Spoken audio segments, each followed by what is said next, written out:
Exhausted by the headlines, wondering where Canada's headed? You can be part of a different story. Join the CareImpact A-Team. Canada is 158 this year, so we're asking for 158 good neighbors to join us in strengthening communities across Canada. Whether it's a loonie or a lot, every dollar fuels hope, powering care-sharing tech that connects churches, agencies, and neighbors to respond better together, because no one should fall through the cracks. Will you join us? Every loonie counts. Go to careimpact.ca/donate by April 15th and get entered to win a Canadian care package. Oh, Canada, let's do this.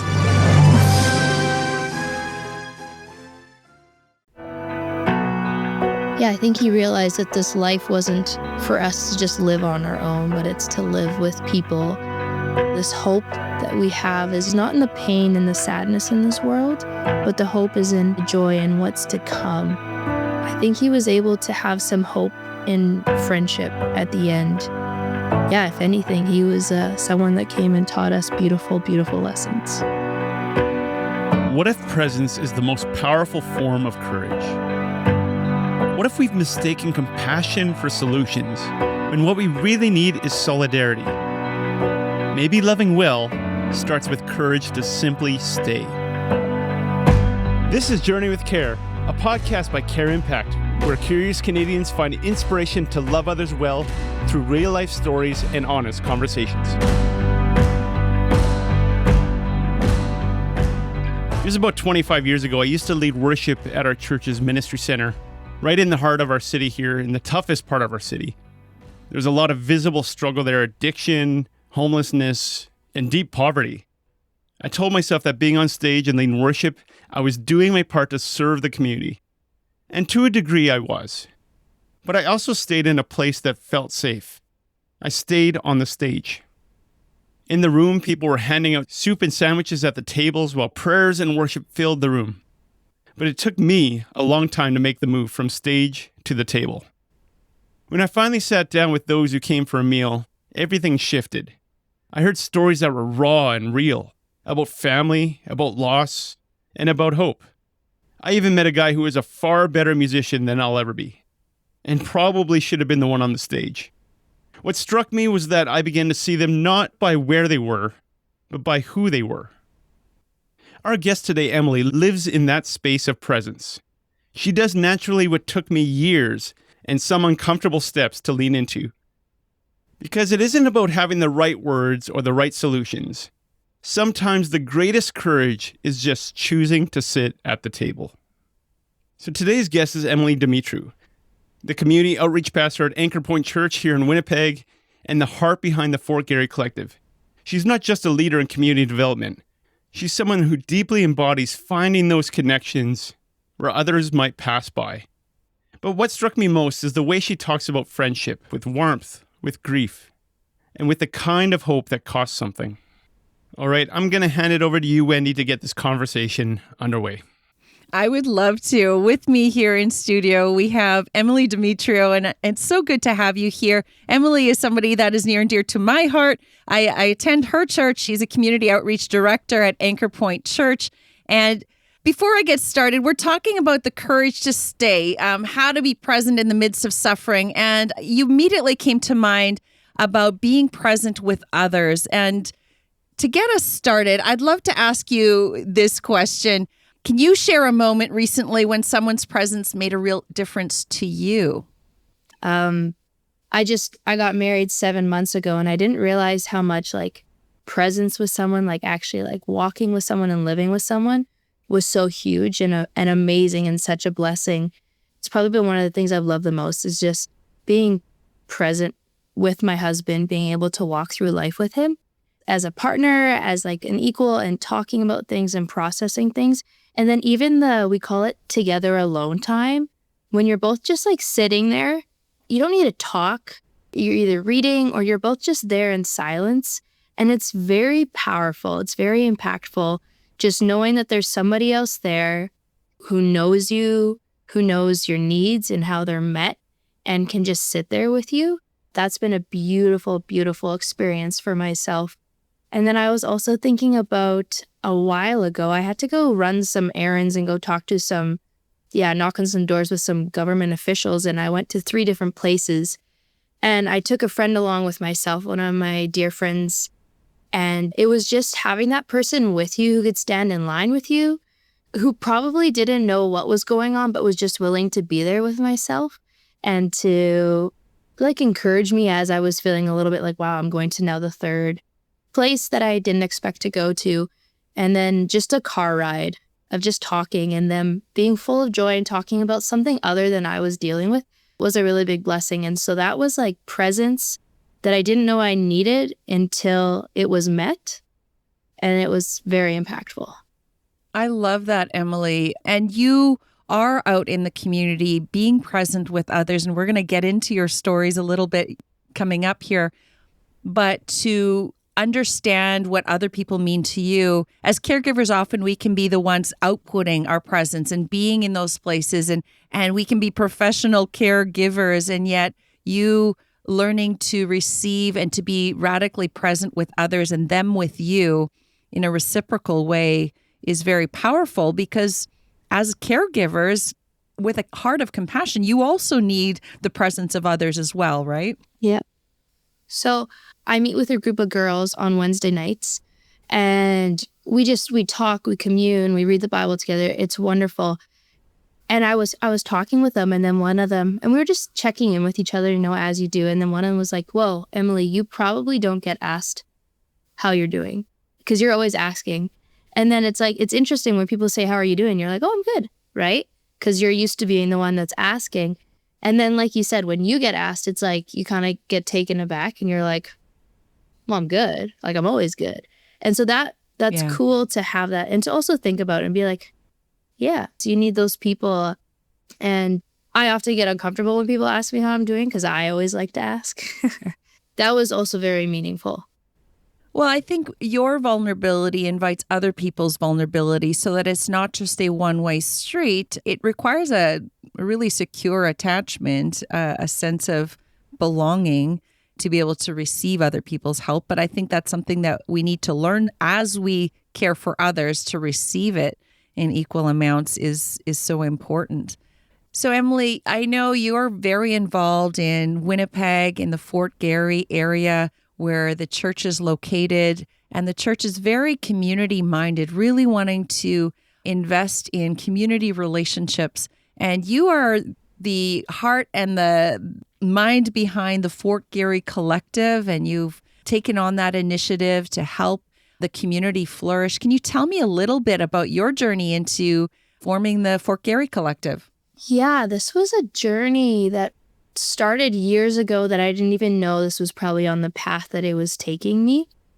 I actually grew up in the country, so not in a city, not in a town with that community. So community looked different to myself. And community is when you had to really work to make because you're isolated otherwise. My parents did a great job of us making a community outside of our immediate location. And so I worked at a number of different non-for-profits and a shelter, as well as volunteering different places, and just seeing the need to bring people together and to have a place where people are able to share their story, and a gathering spot has always been a dream of mine. And then I've traveled different places in the world, and I've noticed that there's these gathering places that allow people to feel like safe and secure there, and then they can just open up. And I find that often it's usually around food. Like, food is a great gathering. So whether it's just coffee, every or culture, right? Right. Yeah. And so a couple of years ago, when I first started attending Anchor Pointe, I was taking this this course that we do called Journey One, just to actually get to know the community of the church.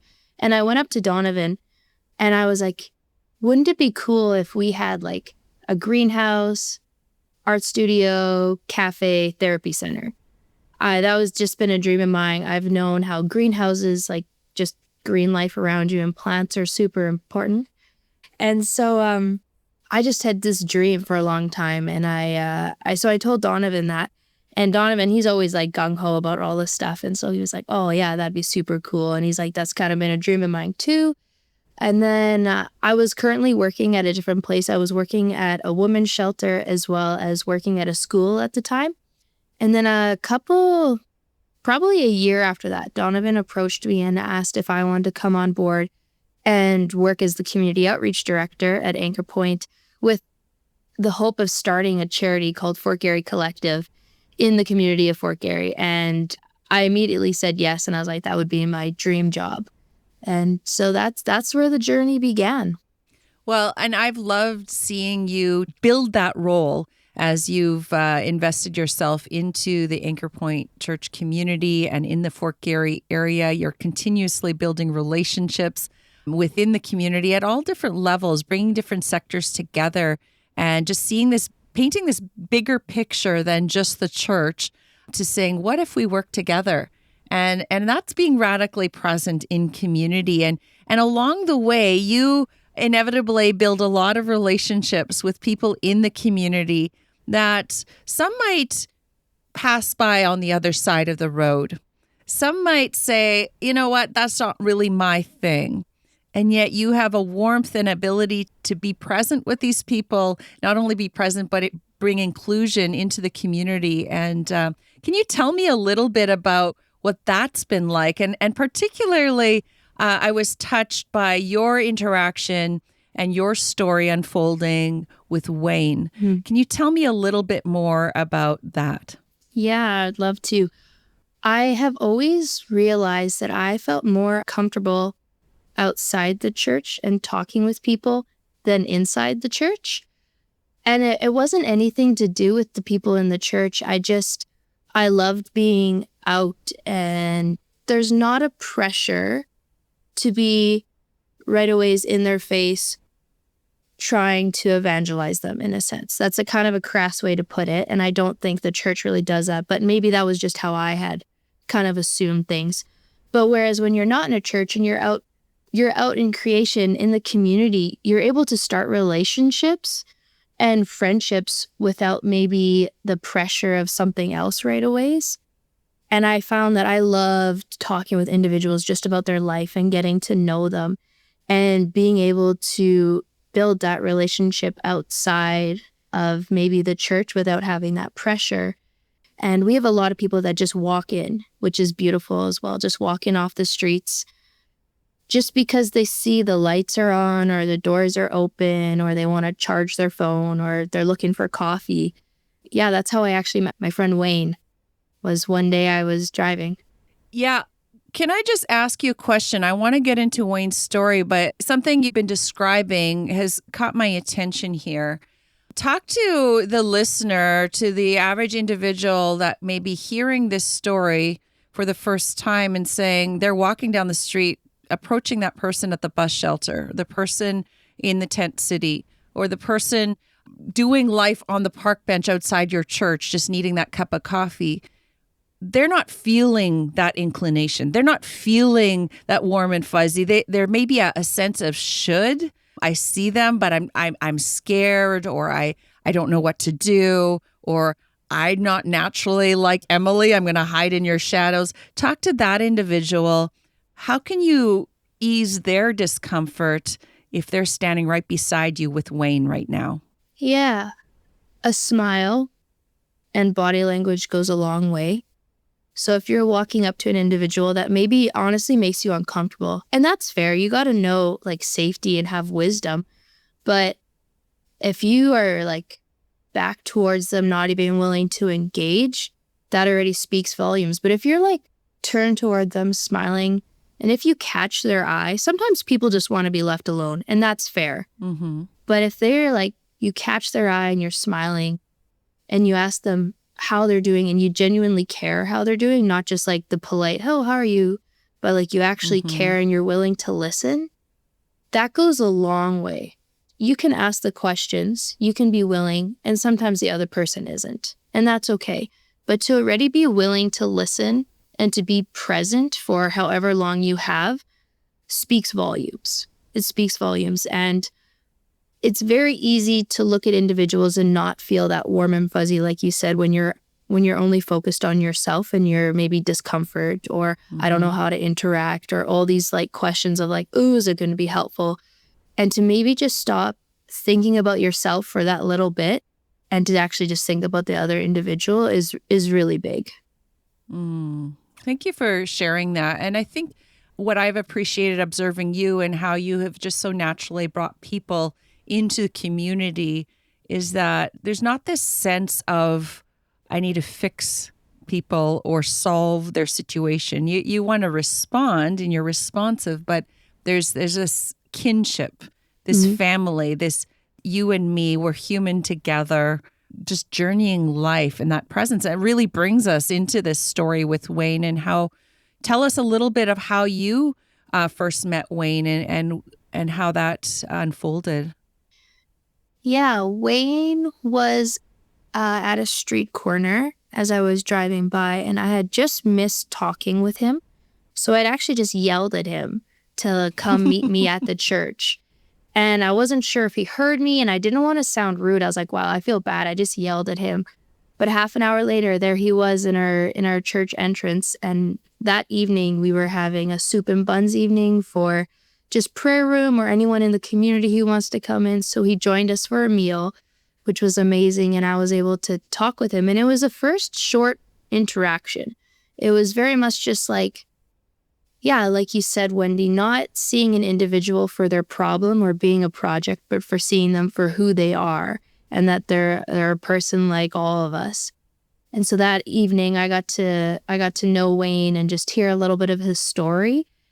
And that just brought on the conversation of the situation he was living in and that he really just wanted friendship. He just wanted to talk with someone.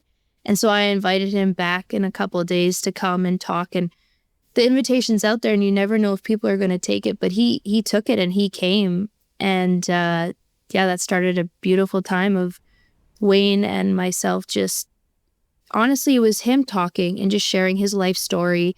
And he was such a good storyteller. And we got to know each other. I got to meet his workers and work alongside them, trying to find him housing and work with just different parts of his life. And just knowing that no matter what situation he came from, he was always welcome to either just use the bathroom or their microwave.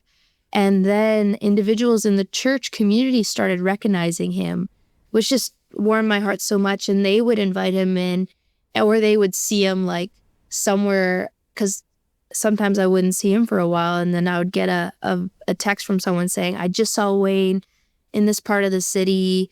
And so then I would drive over there and then I would find him. So it was really helpful. It was like a beautiful network that kind of came together.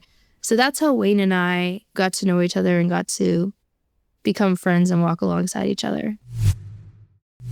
Yeah, I remember Wayne briefly. I did have coffee with him one time. He was in the foyer and we got to share coffee. And I loved that we could just sit and have coffee.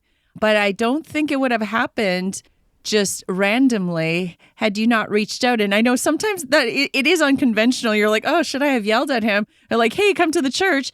But you don't know those chance encounters of connection. Just putting yourself out there. You made yourself vulnerable, actually, by inviting him. And I think a lot of people might be fear of rejection or fear of coming across wrong. But there was something in there, obviously, that he felt your heart in it.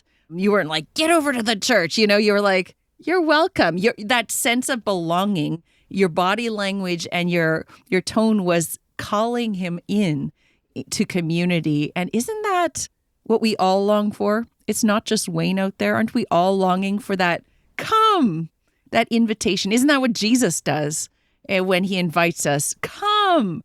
And when Jesus invites us to come, there's a sense of urgency and longing and hunger that you shared. I think that's beautiful. I know there's more to his story and it's not about fixing, but what was that journey like as you continued to create space for Wayne in your life? Yeah, Wayne, I gave him my number so he could call if there was any times that he needed help or anything. And sometimes, depending in what kind of mood he was in, he would call and just check in and say like, hey, Emily, I'm like sleeping here tonight just to let you know I'm safe. And that always warmed my heart. And my husband and I became really good friends with Wayne. We'd have coffee with him often, and he almost was able to have Thanksgiving with us. It was hard when he didn't have a phone at times, and he would have a bike, and so we would try to find him when we could. But yeah, Wayne ended up sleeping on our property, on the Anchor Pointe property for a while, which we loved it. It kind of was nice because I got to know where he was lots of the time, and his workers would come and meet with Wayne at the church, and we would work together. We did quite a few apartment applications, and then I did like some applications for like referring him to certain apartments, and so we became really good friends. Yeah, and then when winter started approaching, then, the needs kind of get more serious where you're like, hey, we really would like to find a place for this gentleman. And sometimes different situations aren't always the best in certain areas, and knowing his history. And then I got an email at the beginning of December, that Wayne had passed away. And in that moment, it was very interesting. I was in the middle of a meeting exactly talking about finding transitional housing and working through these problems in our community, which Fort Garry probably doesn't look like it has that many needs in that sense, but there are a lot of hidden needs. They're not as obvious. There's a lot of hidden needs. If we could just bookmark that in community development, we often maybe categorize certain parts of our cities or certain cities as, oh, they're the poor ones or this sector. And there's a lot of truth to that. But poverty and suffering knows no bounds in postal codes. There's some more intensity, more vulnerabilities in certain areas. But this isn't an area that has a Thermea Nordic spa. Yeah. And a expensive private school. And also has intense poverty hidden in plain sight. We can't underscore that.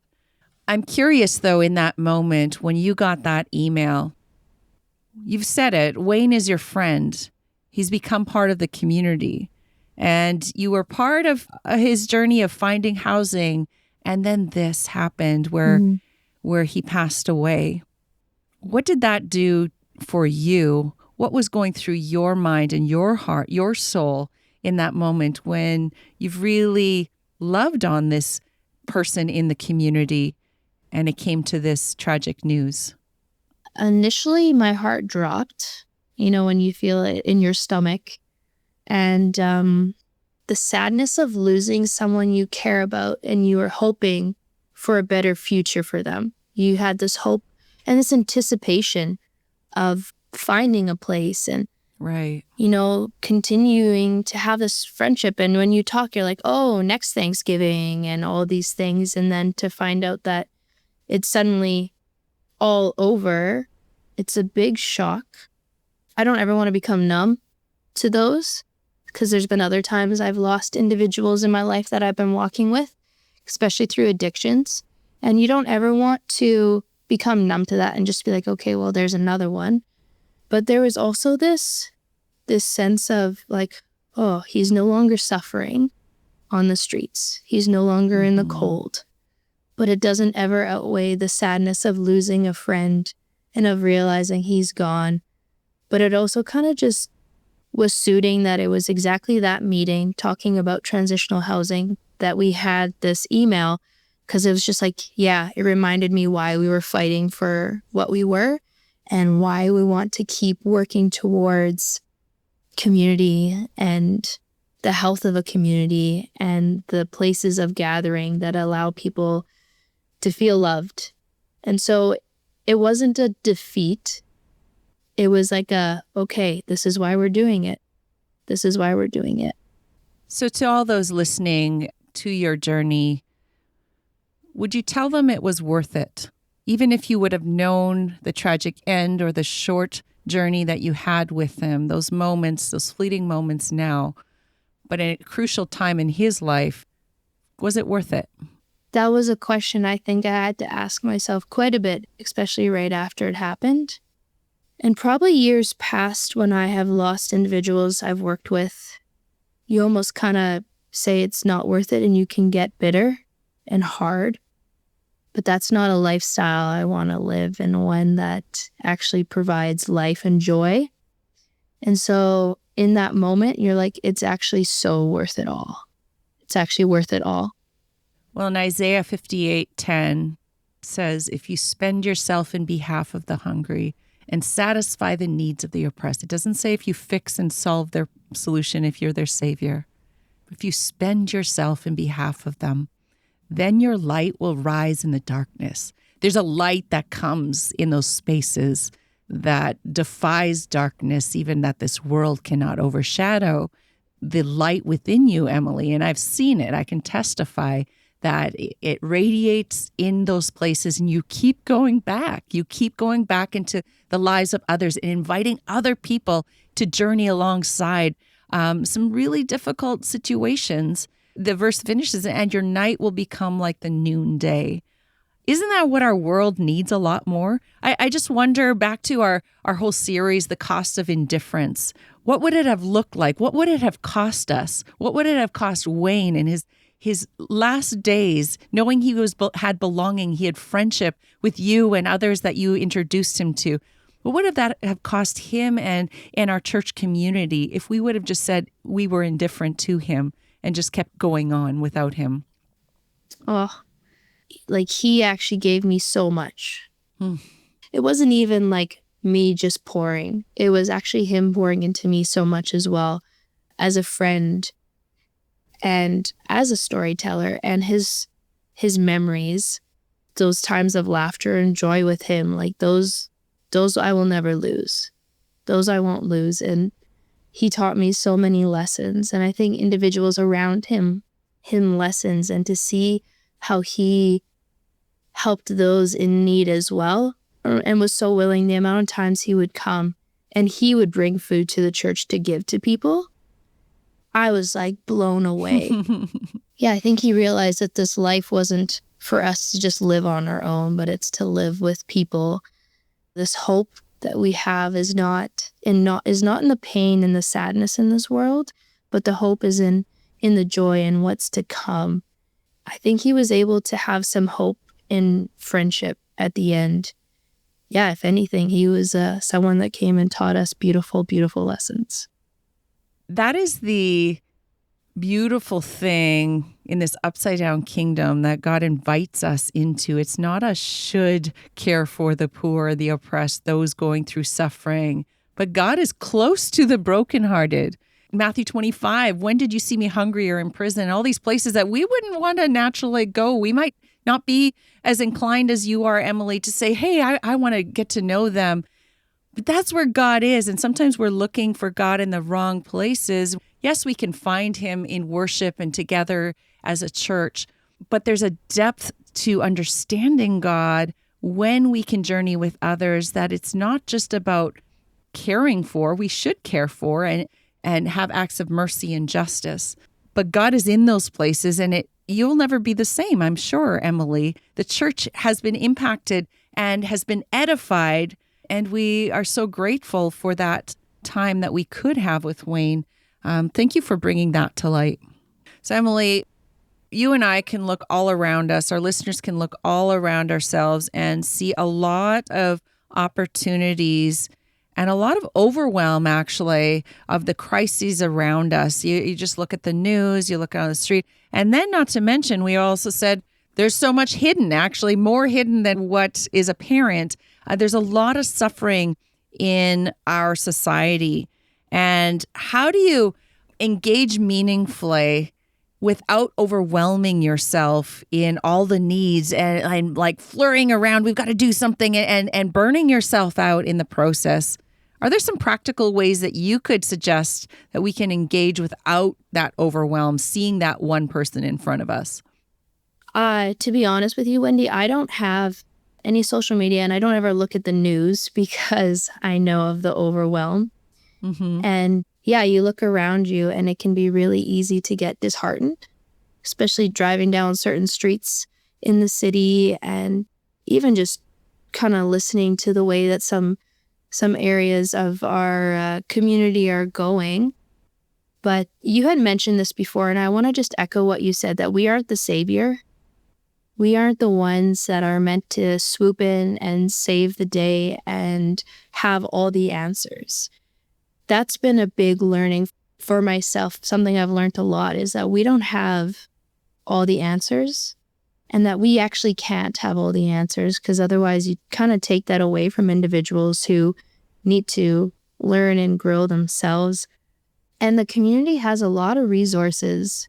We're not a one-man island here. We're not just a lone island. We're trying to reach the community and gather the people that are willing and wanting to help. And so to realize that it's just not on you. Right. You personally can do so much, but when you try to take on needs of the world, you're going to get crushed. Yeah. Because it was never our place to take on the needs of the world. And it really becomes what has God called me to do? How does God want me to respond to this? And it's not a failure or a deficit to say, I need help too. So if God has called me in such a way to be relationally present in this way, who else do we need to invite to the table? What village do we need to create belonging and wholeness and support an individual who self-identifies certain things? Because people going through, when I'm in vulnerable situations, there's a sense where I think I know what I need or what I need to advocate for. I don't want people just telling me what to do and I'm going to fix you. It's listening to that individual. They are part of the pathway forward as well, but looking to the greater community, it takes a lot of humility. Now talk to a church that is part of government, that is situated in an area that is, there's government, there's schools, there's nonprofits and businesses that aren't necessarily faith aligned. How do you do that? You're doing that. What does that look like for you as you're developing Fort Garry Collective? I think at the core of it, you got to remember that we're both trying to love the person. And when you take the person out of the equation and you just see maybe the circumstance and the problem, it can be easy to have your differences with different people you're walking with or different organizations. But when you come down to it and you remember like, oh, no, our main purpose here is to help the individual and to care for them and to love them. For myself, I see that God is at the center of that. And I know that's not what everybody sees. And I would never want to force that upon anyone as something that I think is what they need to see. But when you can both agree that the individual that you're walking with, that you both have their best needs, then it makes it a lot more beautiful to walk with them. And the differences will come up, but that's okay actually, because people are unique and people have different amazing, resources. And it allows actually all these different individuals that maybe have different takes on things to come together and to work together. And there's going to be differences, but to realize when you're like, no, it's not about me and what I think. It's about what that individual needs and how can we actually help them and walk with them. That's a tough line to walk, but when everyone is on the same page that it's about that individual, then that's the way you go forward, which is not always the way it happens, but it's the way you hope you move forward and walk with it. Thanks so much for sharing your story, Emily. Before we let you go, though, do you have a challenge for our listeners for this week, something practical that they can take into this week to be better present with others around them? This is kind of a twofold. I would love, and this is a challenge for myself as well, for everyone to maybe stop being so self-aware of themselves when they're walking up to someone or approaching someone and actually taking their eyes off of themselves and looking at the individual and not being concerned with our discomfort, but actually being like, I wonder how they're uncomfortable. And then also, if we lived out of how loved we are. Ooh. And I talked about this in my sermon, but it's like, man, if we actually knew how loved we are and how much life is worth it, wouldn't we want to share that with others? And wouldn't it actually be a lot easier to step out of our comfort zone because we knew how loved we were and we knew, how good it felt to be loved, and we want others to experience that as well. So that's my challenge, to live out of how loved you are. That's great. Do you have any links you want to share with the listeners for them to visit if they want to hear more about the Fort Garry Collective and stuff that you're doing? We're still working on getting our website up, But if you want to go on to anchorpointchurch.com, and you can kind of follow what's going on in the community and in the church. And then once the Fort Garry Collective website gets up there, it will be linked onto that website. And you guys will be able to follow along the different events we're doing or the different opportunities that come up, and just really hearing stories and seeing, how we're living and walking with our community. And if you'd like to hear more about Emily's story, her heart, I would like to also include, Johan, a link to the sermon that she preached just several weeks ago that will challenge you in a good way. It will warm your heart. It will want you to seek more of God in community. So thank you so much, Emily, for being here today. Thank you. It was a joy. All right, now it's time for Lingo. Wendi, you sent me this word this week, and I had no idea what you were sending me. So I had a few thoughts that came to my mind when I got sent this word, incarnational. Incarnation, like, is that even how you pronounce it? You got it right. I loved how you first thought it was incarnational, and I'm like, you have not heard this yet. But I was sitting in Toronto. I was at these meetings in Hamilton, actually, and they were talking about incarnational ministry. And I'm like, ooh, Johan's going to love this one. This will be great for Lingo, but I thought you would know this one. Yeah, I You're don't. a Christian boy. Yeah, my dad's a pastor, but I don't think he's ever used this term before. So two thoughts that came to my head. The first was obviously like the root word carnation. My wife loves flowers, but she hates carnations. So this might be something, when you walk into a flower shop, you're getting a mixed bouquet of flowers, and they'll say, do you want this to be a incarnational bouquet or not? Do you want carnations included in this mixed flower bouquet? And I would obviously say no, because my wife doesn't like them. So incarnational. The other one that came to mind now, okay, so this would be someone that, is temporarily trying to just eat meat, like I'm in carnivore mode. It's like I tried being a vegetarian, but I smelled the bacon. Now I'm fully incarnational again. Like I am all in on meat right now. I mean, that's me perpetually anyway. I'll never be a vegetarian, but, incarnational, fully in on meat. Emily, do you have any thoughts of first of all, have you heard the term before? And if you haven't, what would you think it means if you heard it? I have never heard this term before, Oh my Wendi. goodness. 2 for 2. I think you guys are just younger than me or something. I think Wendi made it up, actually, but help me out, guys, listeners. If you've heard it, put it in the respond to us on Facebook.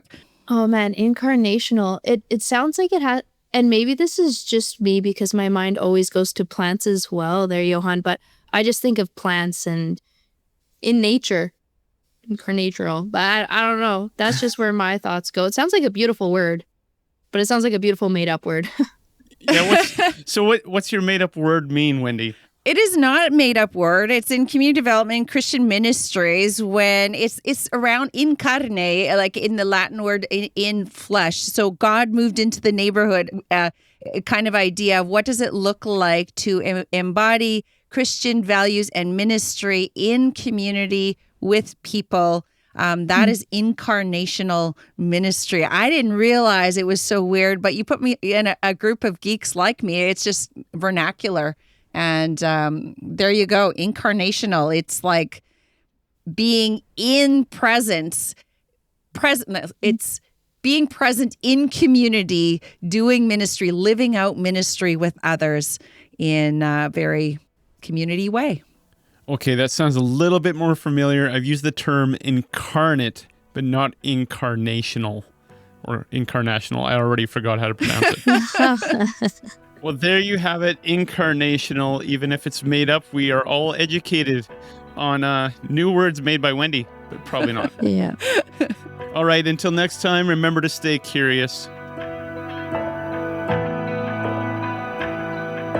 Thank you for joining us on Journey with Care. To get more information on weekly episodes, upcoming opportunities, or to connect with our community, visit journeywithcare.ca or find CareImpact on Facebook and Instagram. Or just check the show notes for these links and all the links related to this episode. Share your thoughts, leave us a message, and be part of a network of individuals journeying in faith and purpose.